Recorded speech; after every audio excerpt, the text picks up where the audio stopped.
ಎಲ್ರಿಗೂ ನಮಸ್ಕಾರ. ಇನ್ಫೋಸ್ಟ್ರೀಮ್ ಯೂಟ್ಯೂಬ್ ಚಾನಲ್ಗೆ ಮತ್ತೊಮ್ಮೆ ಸ್ವಾಗತ. ಈ ವಿಡಿಯೋದಲ್ಲಿ ನಾವು ಕೌಂಟಿಂಗ್ ಸಾರ್ಟ್ದು ಇನ್ನೊಂದು ಪ್ರಾಬ್ಲಮ್ ಅನ್ನ ಡಿಸ್ಕಸ್ ಮಾಡ್ತಾ ಹೋಗೋಣ. ಕೇವಲ 5 ಸ್ಟೆಪ್ಸ್ ಮಾತ್ರ ಈಸಿಯಾಗಿ ಹೇಳ್ಕೊಡ್ತೀನಿ, ಸ್ಟೆಪ್ ಬೈ ಸ್ಟೆಪ್ ಕಲಿತಾ ಹೋಗೋಣ. ಸೊ ಫಸ್ಟ್ ಸ್ಟೆಪ್ ಏನು ಅಂತಂದ್ರೆ, ಕೊಟ್ಟಿರುವಂತಹ ಎಲ್ಲಾ ಎಲಿಮೆಂಟ್ಸ್ ಗಳನ್ನು ನಾನು ಒಂದು ಅರೇಗೆ ಇನ್ಸರ್ಟ್ ಮಾಡಬೇಕು ಸೇಮ್ ಆರ್ಡರ್ ಅಲ್ಲಿ. ಸೊ ಇವಾಗ ಸ್ಟೆಪ್ ನಂಬರ್ 1 ನಾನು ಹೇಳಿರುವಂತೆ ಕೇವಲ 5 ಸ್ಟೆಪ್ ಮಾತ್ರ ಇರೋದು. ಅದರಲ್ಲಿ ಮೊದಲನೇ ಏನು, ಒಂದು ಅರೇಗೆ ನಾನು ಕೊಟ್ಟಿರುವಂತಹ ಎಲಿಮೆಂಟ್ಸ್ ಗಳನ್ನ ಸೇಮ್ ಆರ್ಡರ್ ಅಲ್ಲಿ ಇನ್ಸರ್ಟ್ ಮಾಡಬೇಕು. 5 3 3 9 4 4 1. ಸೊ ಇಷ್ಟಾಯ್ತು. ಈಗ ನಾನು ಎಲಿಮೆಂಟ್ಸ್ ಗಳನ್ನ ಒಂದು ಅರೇಗೆ ಇನ್ಸರ್ಟ್ ಮಾಡಿದ್ದೀನಿ ಅಂತ ಅಂದ್ರೆ ಅದಕ್ಕೆ ನೇಮ್ ಕೊಡ್ಬೇಕಲ್ವಾ. ಸೊ ಯಾವ್ದಾದ್ರು ವೇರಿಯೇಬಲ್ ಅನ್ನ ಯೂಸ್ ಮಾಡಿಕೊಂಡು ನೇಮ್ ಮಾಡಿ. ABCD ಎನಿಥಿಂಗ್ ಯಾವ್ದಾದ್ರು ವೇರಿಯೇಬಲ್ ಅನ್ನ ಯೂಸ್ ಮಾಡಬಹುದು. Next indexing 0 1 2 3 4 5 6. ಸೊ 0 to 6 ಅಂತ ಅಂದ್ರೆ total number of elements in the array. Total number of elements ಎಷ್ಟಾಗುತ್ತೆ? 7. ಇಲ್ಲಿ 0 ಇಂದ ಇಂಡೆಕ್ಸಿಂಗ್ ಶುರು ಮಾಡಿರೋದ್ರಿಂದ 6ಗೆ ಸ್ಟಾಪ್ ಆಗಿದೆ.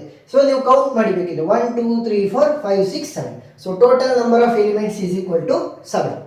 ಈಗ ಈ ಒಂದು ಕೌಂಟಿಂಗ್ ಸಾರ್ಟ್ ಅಲ್ಲಿ ಏನ್ ಮಾಡ್ತೀವಿ ಅಂತಂದ್ರೆ, ನಾವು ಇನ್ಕ್ರೀಸಿಂಗ್ ಆರ್ಡರ್ ಅಲ್ಲಿ ಇಲ್ಲ ಅಂತಂದ್ರೆ ಡಿಕ್ರೀಸಿಂಗ್ ಆರ್ಡರ್ ಅಲ್ಲಿ ಸಾರ್ಟ್ ಮಾಡೋದಕ್ಕೆ ನೋಡಲ್ಲ, ಅಂದ್ರೆ ಅರೇಂಜ್ ಮಾಡೋದಕ್ಕೆ. ನಾವು ಕೇವಲ ಈ ಒಂದು ಕೌಂಟಿಂಗ್ ಸಾರ್ಟ್ ಅನ್ನ ಯೂಸ್ ಮಾಡಿಕೊಂಡು ಪೊಸಿಷನ್ಸ್ ಅನ್ನ ಹುಡುಕ್ತೀವಿ. ಈಗ ಇಲ್ಲಿ 4 ಇದೆ, ಈ 4 ಇನ ಪೊಸಿಷನ್ ಯಾವುದು? 9 ಇದೆ, 9 ಇನ ಪೊಸಿಷನ್ ಯಾವುದು? 5 ಇದೆ, 5 ಇನ ಪೊಸಿಷನ್ ಯಾವುದು? ಪೊಸಿಷನ್ ಗಳನ್ನ ಹುಡುಕೋದಕ್ಕೋಸ್ಕರ ಕೌಂಟಿಂಗ್ ಸಾರ್ಟ್ ಅನ್ನ ಅಪ್ಲೈ ಮಾಡ್ತೀವಿ. ಅದಾಗದೆ ಇನ್ಕ್ರೀಸಿಂಗ್ ಆರ್ಡರ್ ಸಾರ್ಟ್ ಆಗಿರುತ್ತೆ, ಅದು ಬೇರೆ. ಆದ್ರೆ ನಾವು ಇನ್ಕ್ರೀಸಿಂಗ್ ಅಥವಾ ಡಿಕ್ರೀಸಿಂಗ್ ಆರ್ಡರ್ ಸಾರ್ಟ್ ಮಾಡೋದಕ್ಕೆ ಟ್ರೈ ಮಾಡಲ್ಲ, ಕೇವಲ ಪೊಸಿಷನ್ ಹುಡ್ಕೋದಕ್ಕೆ ಮಾತ್ರ ಟ್ರೈ ಮಾಡ್ತೀವಿ. ಈಗ ಪೊಸಿಷನ್ ಹುಡುಕ್ಬೇಕು ಅಂತಂದ್ರೆ ನಮಗೇನ್ ಬೇಕು ಅಂತಂದ್ರೆ ಕೀ ವ್ಯಾಲ್ಯೂ ಬೇಕಾಗತ್ತೆ. ಸೊ ಈ ಕೀ ವ್ಯಾಲ್ಯೂ ಅಂತಂದ್ರೆ ಏನು ಅಂದ್ರೆ, ನೋಡಿ ಇಲ್ಲಿ ಕೊಟ್ಟಿರುವಂತಹ ಲಿಸ್ಟ್ ಆಫ್ ಎಲಿಮೆಂಟ್ಸ್ ಗಳಲ್ಲಿ ಮ್ಯಾಕ್ಸಿಮಮ್ ಎಲಿಮೆಂಟ್ ಯಾವುದು? 5 ಇದೆ, 3 ಇದೆ, 4 ಇದೆ, 1 ಇದೆ, 9 ಇದೆ. ಬಿಗ್ಗರ್ ಎಲಿಮೆಂಟ್ ಯಾವುದು? 9. ಸೊ ಇವಾಗ ನಮಗೇನ್ ಗೊತ್ತಾಯ್ತು, ಕೊಟ್ಟಿರುವಂತಹ ಲಿಸ್ಟ್ ಆಫ್ ಎಲಿಮೆಂಟ್ಸ್ ಅಲ್ಲಿ ಇರುವಂತಹ ವ್ಯಾಲ್ಯೂಗಳು 0 ಇಂದ ಶುರು ಆಗಿರುತ್ತೆ. ಯಾಕಂತಂದ್ರೆ ಪಾಸಿಟಿವ್ ವ್ಯಾಲ್ಯೂಸ್ ಮಾತ್ರ ನಾವು ತಗೊಂತಾ ಹೋಗ್ತೀವಿ ಕೌಂಟಿಂಗ್ ಸಾರ್ಟ್ ಅಲ್ಲಿ ಆಲ್ಮೋಸ್ಟ್. ಸೊ 0 ಇಂದ ನನಗೆ ರೇಂಜ್ ಶುರುವಾಗಿ ಎಲ್ಲಿವರೆಗೂ ಇದೆ? 9 ವರೆಗೂ ಇದೆ. ಸೊ 0 ಇಂದ 9 ಒಳಗಡೆ ಇರುವಂತಹ ಎಲಿಮೆಂಟ್ಸ್ ಗಳನ್ನ ನಮಗೆ ಕ್ವಶನ್ ಅಲ್ಲಿ ಕೊಟ್ಟಿದ್ದಾರೆ ಅಂತ. ಸೊ ಮ್ಯಾಕ್ಸಿಮಮ್ ಎಲಿಮೆಂಟ್ 9 ಆಯ್ತು. ಇವಾಗ ನೆಕ್ಸ್ಟ್ ಎರಡನೇ ಸ್ಟೆಪ್. ಸೊ ಎರಡನೇ ಸ್ಟೆಪ್ ಅಲ್ಲಿ ಏನ್ ಮಾಡ್ತೀವಿ ಅಂತ ಅಂದ್ರೆ, ಈ ಎರಡನೇ ಸ್ಟೆಪ್ ಅಲ್ಲಿ ಫ್ರೀಕ್ವೆನ್ಸಿ ಕೌಂಟ್ ಅನ್ನ ಬರಿತೀವಿ. ಸೊ ಕೌಂಟ್ ಯಾವುದು? Frequency count. So frequency count ಬರಿಬೇಕಾದ್ರೆ ಕೀ ವ್ಯಾಲ್ಯೂ ಏನು? 9 ಅಂದ್ರೆ ರೇಂಜ್ 0 ಇಂದ 9 ವರೆಗೂ ಯಾವ್ದಾದ್ರು ಎಲಿಮೆಂಟ್ ಅನ್ನ ನನ್ನ ಒಂದು ಲಿಸ್ಟ್ ಅಲ್ಲಿ ಕೊಟ್ಟಿದ್ದಾರೆ ಅಂತ. ಸೊ ನಾನು 0 ಇಂದ ಶುರು ಮಾಡಬೇಕು. 0 ಇಂದ 9 ವರೆಗೂ ಕೂಡ ಸ್ಪೇಸಸ್ ಅಥವಾ ಅರೇನ ಕ್ರಿಯೇಟ್ ಮಾಡಬೇಕು. 0 1 2 3 4 5 6 7 8 ಮತ್ತೆ 9. ಸೊ ಇವಾಗ 9 ವರೆಗೂ ಕೂಡ ಅವರು ಮ್ಯಾಕ್ಸಿಮಮ್ ಎಲಿಮೆಂಟ್ಸ್ ಅನ್ನ ಕೊಟ್ಟಿರ್ಬೋದು. ಬಟ್ ಫ್ರೀಕ್ವೆನ್ಸಿ ಕೌಂಟ್ ಅಂದ್ರೇನು? ಎಷ್ಟು ಸಲ ರಿಪೀಟ್ ಆಗಿದೆ ಒಂದೊಂದು ಎಲಿಮೆಂಟ್ಗಳು. ಇಲ್ಲಿ 3 2 ಸಲ ರಿಪೀಟ್ ಆಗಿದೆ, 4 2 ಸಲ ರಿಪೀಟ್ ಆಗಿದೆ, ಆ ರೀತಿ. ಆದ್ರೆ ನಾವು ಸೆಕೆಂಡ್ ಸ್ಟೆಪ್ ಅಲ್ಲಿ ಏನ್ ಬರಿತೀವಿ? ಇನಿಷಿಯಲ್ ಫ್ರೀಕ್ವೆನ್ಸಿ ಕೌಂಟ್ ಅನ್ನ ಬರಿತೀವಿ. Initial frequency count. So initial frequency count ನಾವಿನ್ನು ಆಪರೇಷನ್ಸ್ ಅನ್ನ ಅಪ್ಲೈ ಮಾಡಿಲ್ಲ ಅಂತಂದ್ರೆ ಏನಾಗಿರುತ್ತೆ? 0 ಆಗಿರುತ್ತೆ. ಸೊ ಎಲ್ಲಾ ವ್ಯಾಲ್ಯೂ ಅಥವಾ ಎಲ್ಲಾ ಎಲಿಮೆಂಟ್ ಗಳ ಇನಿಷಿಯಲ್ ಫ್ರೀಕ್ವೆನ್ಸಿ ಕೌಂಟ್ ಏನು? 0. ಸೊ ಎಲ್ಲಾ ಒಂದು ಪ್ರಾಬ್ಲಮ್ ಅಲ್ಲೂ ಕೂಡ ನಾವು ಫಸ್ಟ್ ಇನಿಷಿಯಲ್ ಫ್ರೀಕ್ವೆನ್ಸಿ ಕೌಂಟ್ 0 ಅಂತ ತಗೊಂತ ಹೋಗ್ತೀವಿ ಎಲ್ಲದಕ್ಕೂ ಕೂಡ. Step number 3. ಸೊ ಇವಾಗ ಸ್ಟೆಪ್ ನಂಬರ್ 3 ಅಲ್ಲಿ ನಾವು ಅಪ್ಡೇಟ್ ಮಾಡ್ತೀವಿ.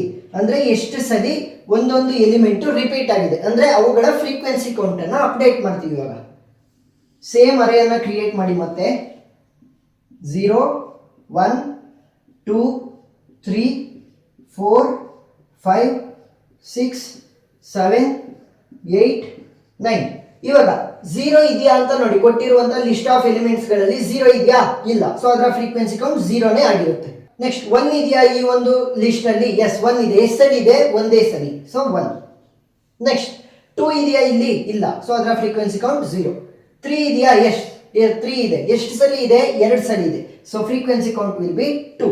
ನೆಕ್ಸ್ಟ್ 4 ಇದೆಯಾ? ಎಸ್ 2 ಸರಿ ಇದೆ 4. So frequency count 2. ನೆಕ್ಸ್ಟ್ 5 ಇದೆಯಾ? ಎಸ್ ಇದೆ. ಎಷ್ಟು ಸರಿ? 1 ಸರಿ.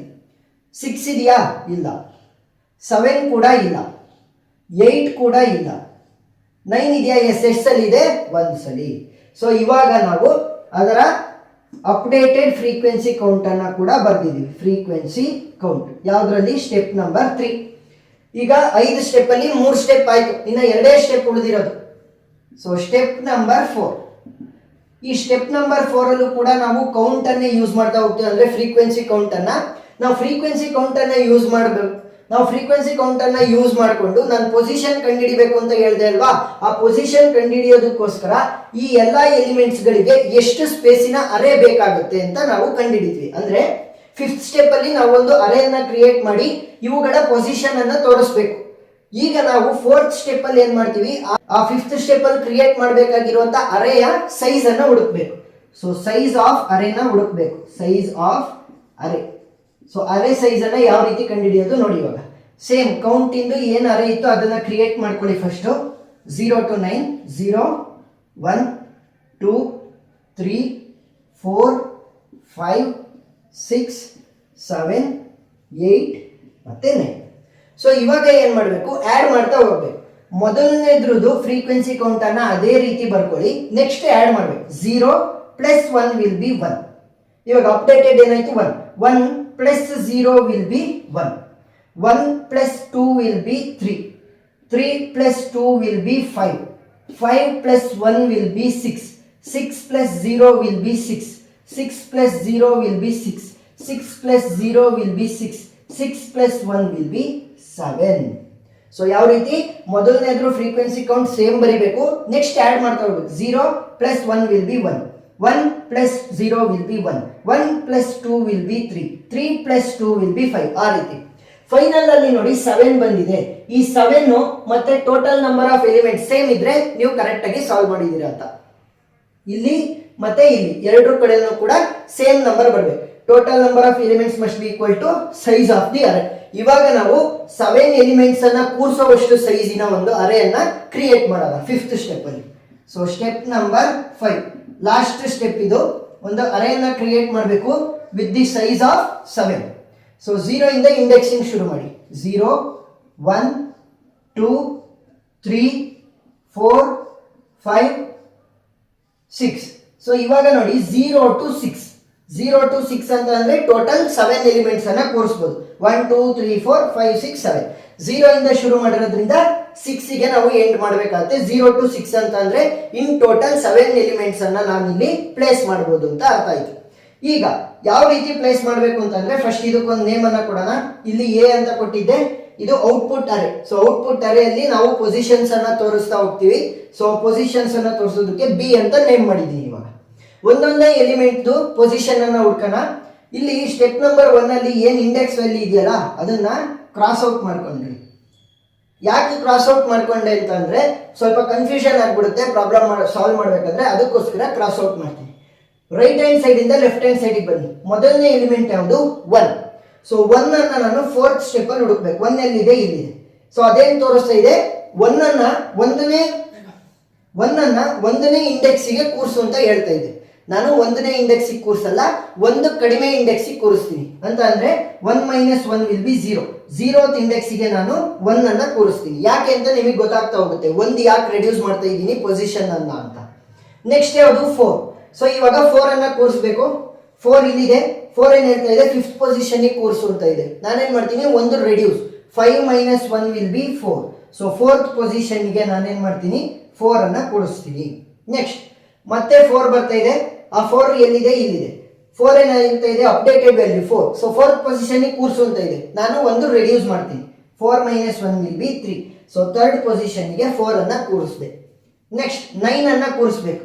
ಸೊ 9 ಏನ್ ಹೇಳ್ತಾ ಇದೆ? 7th ಪೊಸಿಷನ್ ಕೂರಿಸು ಅಂತ. 7th ಪೊಸಿಷನ್ ಇದೆಯಾ ಇಲ್ಲಿ? 7th ಪೊಸಿಷನ್ ಇಲ್ಲ. ಯಾಕೆ? 0 ಇಂದ ಇಂಡೆಕ್ಸಿಂಗ್ ಶುರು ಮಾಡಿರೋದು. ಅದಕ್ಕೋಸ್ಕರನೇ ನಾನು ಒಂದೊಂದು ಪೊಸಿಷನ್ ಕಡಿಮೆ ಮಾಡ್ತಿದ್ದು. ಸೊ ಇದು 7th ಪೊಸಿಷನ್ ಕೂರ್ಸಕ್ಕೆ ಹೇಳ್ತಾ ಇದೆ. ಸೊ ಒಂದು ರೆಡ್ಯೂಸ್ ಮಾಡಿದ್ರೆ 6th ಪೊಸಿಷನ್ಗೆ ನಾನು 9 ಅನ್ನ ಕೂರಿಸಬಹುದು. ನೆಕ್ಸ್ಟ್ 3 ಅನ್ನ ಕೂರಿಸ್ಬೇಕು. ಸೊ 3 ಏನ್ ಹೇಳ್ತಾ ಇದೆ? 3rd ಪೊಸಿಷನ್ ಅಂತ ಇದೆ. Reduce by 1. So 3 - 1 will be 2. Second position ಅಲ್ಲಿ 3 ಕೂರಿಸ್ತೀನಿ. ನೆಕ್ಸ್ಟ್ 3. ಸೊ 3 ನ ಅಪ್ಡೇಟೆಡ್ ವ್ಯಾಲ್ಯೂ ಏನು? 2. ಸೆಕೆಂಡ್ ಪೊಸಿಷನ್ ಅಲ್ಲಿ ಕೂರಿಸು ಅಂತ ಇದೆ. So reduce it by 1. 2 - 1 will be 1. So first position ಅಲ್ಲಿ 3 ಅನ್ನ ಕೂರಿಸ್ತೀನಿ. ನೆಕ್ಸ್ಟ್ ಇನ್ನ ಒಂದೇ ಒಂದು ಎಲಿಮೆಂಟ್ ಉಳಿದಿರೋದು 5. ಸೊ 5 ಏನ್ ಹೇಳ್ತಾ ಇದೆ, 6th position, reduce it by 1, 6 - 1 will be 5. So 5th position ಅಲ್ಲಿ ನಾವು 5 ಅನ್ನ ಕೂರಿಸ್ತೀವಿ. ನೋಡಿ ಇವಾಗ 1 3 3 4 4 5 9. ನಾವು ಇನ್ಕ್ರೀಸಿಂಗ್ ಆರ್ಡರ್ ಅಲ್ಲಿ ಸಾರ್ಟ್ ಮಾಡೋದಕ್ಕೆ ಟ್ರೈ ಮಾಡಲಿಲ್ಲ, ಪೊಸಿಷನ್ ಹುಡ್ಕೋದಕ್ಕೆ ಟ್ರೈ ಮಾಡಿದ್ದಷ್ಟೇ. ಅದೇ ಇನ್ಕ್ರೀಸಿಂಗ್ ಆರ್ಡರ್ ಅಲ್ಲಿ ಸಾರ್ಟ್ ಆಗಿದೆ. ಇವಾಗ ನಮಗೆ ಪೊಸಿಷನ್ ಗೊತ್ತಾಗಿದೆ. 4 ಇನ ಪೊಸಿಷನ್ ಏನು, ಇನ್ ಬಿಟ್ವೀನ್ 3 and 4. 3 ಇನ ಪೊಸಿಷನ್ ಏನು, ಇನ್ ಬಿಟ್ವೀನ್ 1 and 2. 1 ಇನ ಪೊಸಿಷನ್ ಏನು, 0. ಸೊ ಈ ರೀತಿ ನಾವು position of each and every element ಏನು ಕ್ವಶನ್ ಅಲ್ಲಿ ಕೊಟ್ಟಿದ್ರು ಅದನ್ನ ಕಂಡುಹಿಡಿದಿದ್ವಿ. ಸೊ ಏನೇನ್ ಮಾಡಿದ್ವಿ, ಫಸ್ಟ್ ಸ್ಟೆಪ್ ಅಲ್ಲಿ ನಾವು ಟೋಟಲ್ ನಂಬರ್ ಆಫ್ ಎಲಿಮೆಂಟ್ಸ್ ಮತ್ತೆ ಕೀ ಅನ್ನ ಕಂಡುಹಿಡಿದ್ವಿ. ಕೀ ವ್ಯಾಲ್ಯೂ ಏನಕ್ಕೆ ಈಕ್ವಲ್ ಆಗಿರುತ್ತೆ, bigger element in given question. So ಇಲ್ಲಿ ಬಿಗ್ಗರ್ ಎಲಿಮೆಂಟ್ 9 ಇತ್ತು, ಸೊ ಕೀ ವ್ಯಾಲ್ಯೂ 9 ಅಂತ ಅಂದ್ರೆ 0 ಇಂದ 9 ವರ್ಗು ಕೂಡ ನಾವು ಫ್ರೀಕ್ವೆನ್ಸಿ ಕೌಂಟಿನ ಅರೇಯನ್ನ ಕ್ರಿಯೇಟ್ ಮಾಡಬೇಕು. ಸೆಕೆಂಡ್ ಸ್ಟೆಪ್ ಅಲ್ಲಿ ಇನಿಷಿಯಲ್ ಫ್ರೀಕ್ವೆನ್ಸಿ ಕೌಂಟ್ ಎಲ್ಲಾದ್ರದ್ದು ಕೂಡ 0. ಥರ್ಡ್ ಸ್ಟೆಪ್ ಅಲ್ಲಿ ಅಪ್ಡೇಟೆಡ್ ಫ್ರೀಕ್ವೆನ್ಸಿ ಕೌಂಟ್, ಅಂದ್ರೆ ಪ್ರತಿಯೊಂದು ಎಲಿಮೆಂಟ್ ಎಷ್ಟು ಸಲ ರಿಪೀಟ್ ಆಗಿದೆ ಕ್ವಶನ್ ಅಲ್ಲಿ ಅಂತ. ಆ ಕ್ವಶನ್ ಅಲ್ಲಿ ಆ ಎಲಿಮೆಂಟ್ ಇಲ್ಲ ಅಂತಂದ್ರೆ ಅದ್ರದ್ದು ಫ್ರೀಕ್ವೆನ್ಸಿ ಕೌಂಟ್ 0 ಆಗುತ್ತೆ. ನೆಕ್ಸ್ಟ್ ಫ್ರೀಕ್ವೆನ್ಸಿ ಕೌಂಟ್ ಅನ್ನ ಯೂಸ್ ಮಾಡಿಕೊಂಡು ಮ್ಯಾಕ್ಸಿಮಮ್ ಸೈಜ್ ಆಫ್ ಅರೇ ಅನ್ನ ಕಂಡುಹಿಡಿತೀವಿ. ಯಾಕೆ, 5th ಸ್ಟೆಪ್ ಅಲ್ಲಿ ನಾವು ಅರೇ ಅನ್ನ ಕ್ರಿಯೇಟ್ ಮಾಡಿಕೊಂಡು ಪ್ರತಿಯೊಂದು ಎಲಿಮೆಂಟಿನ ಪೊಸಿಷನ್ ಅನ್ನ ತೋರಿಸಬೇಕು. ಸೊ ಪೊಸಿಷನ್ ಅನ್ನ ತೋರಿಸ್ಬೇಕಾದ್ರೆ ರೈಟ್ ಹ್ಯಾಂಡ್ ಸೈಡ್ ಇಂದ ಲೆಫ್ಟ್ ಹ್ಯಾಂಡ್ ಸೈಡ್ ಬರ್ತೀವಿ, ಒಂದೊಂದೇ ಎಲಿಮೆಂಟ್. ಅದರ ಜೊತೆ ಅದು ಯಾವ ಪೊಸಿಷನ್ ಗೆ ತೋರಿಸುತ್ತೆ, reduce it by 1 position reduce ಮಾಡಿ ಪ್ಲೇಸ್ ಮಾಡ್ತಾ ಬರ್ತೀವಿ. ಯಾಕಂತಂದ್ರೆ ನಾವಿಲ್ಲಿ ಇಂಡೆಕ್ಸಿಂಗ್ 0 ಇಂದ ಶುರು ಮಾಡಿರೋದು. ಸೊ 0 ಇಂದ ಇಂಡೆಕ್ಸಿಂಗ್ ಶುರು ಮಾಡಿರೋದ್ರಿಂದ 6 ಗೆ ಎಂಡ್ ಆಗುತ್ತೆ. 7th ಪೊಸಿಷನ್ ಕೂರಿಸಬೇಕಾದಂತ 9 ಅನ್ನ ಕೂರ್ಸಕ್ಕಾಗಲ್ಲ. ಸೊ ಏನ್ ಮಾಡ್ತೀವಿ, ಒಂದೊಂದು ಪೊಸಿಷನ್ ರಿಡ್ಯೂಸ್ ಮಾಡಿ ಪ್ರತಿಯೊಂದು ಎಲಿಮೆಂಟ್ಸ್ ಅನ್ನ ಕೂರಿಸಿದಾಗ ಅವಾಗ ಎಲ್ಲದಕ್ಕೂ ಕೂಡ ಸೈಜ್ ಆಗುತ್ತೆ, ಮತ್ತೆ ಪ್ರತಿಯೊಂದು ಎಲಿಮೆಂಟಿನ ಪೊಸಿಷನ್ ಕೂಡ ನಮಗೆ ಗೊತ್ತಾಗ್ತಾ ಹೋಗುತ್ತೆ. So this is the final answer. ಏನಾದ್ರೂ ಡೌಟ್ ಇದ್ರೆ ಕಮೆಂಟ್ ಸೆಕ್ಷನ್ ಅಲ್ಲಿ ತಿಳಿಸಿ, ನಾನು ಕ್ಲಾರಿಫೈ ಮಾಡ್ತೀನಿ.